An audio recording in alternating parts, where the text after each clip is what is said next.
गोरी तोर पाँव के पैरिहा छुम छुम मनला मुहा थे। गोरी तोर पाँव के पैरिहा छुम छुम मनला मुहा थे। राजा तोर मीठ मीठ बोली हा मनला मोरे मुहा थे। राजा तोर मीठ मीठ बोली हा दिला मोरे भेदा थे।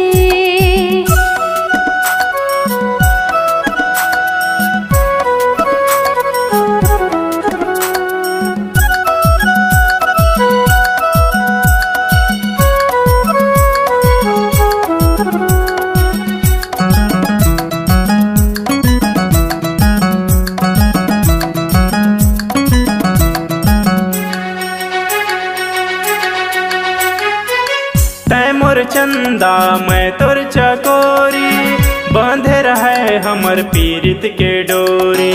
माथ में बिंदिया तोर नाव के सजरा पहिरा दे मोर हाथ में चूड़ी।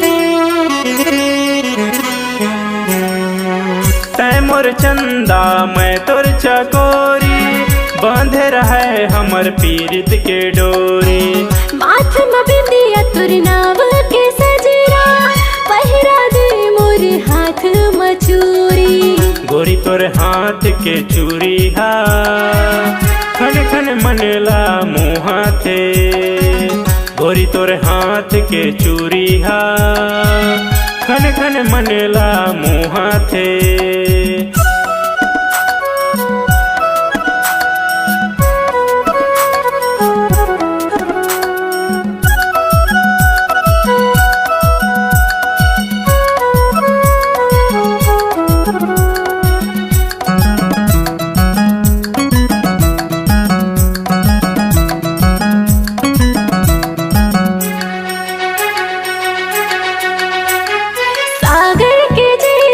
तुर मया के लहरा हृदय झूलो तुर मया के झूलरा।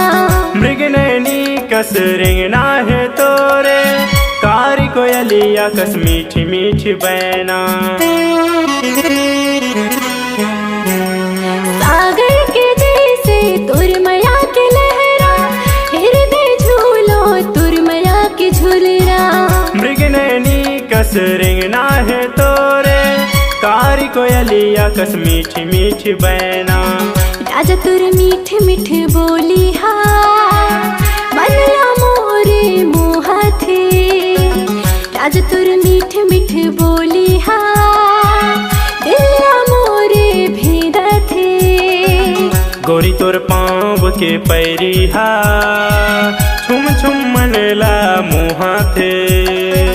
गोरी तोर पाँव के पैरिहा छुम छुम मनला मुहा थे। राजा तुर मीठ मीठ बोली हा दिला मोरे भेदा थे। गोरी तोर पाँव के पैरिहा छुम छुम मनला मुहा थे। राजा तुर मीठ मीठ बोली हा दिला मोरे भेदा थे। गोरी तोर पाँव के पैरिहा छुम छुम मनला मुहा थे।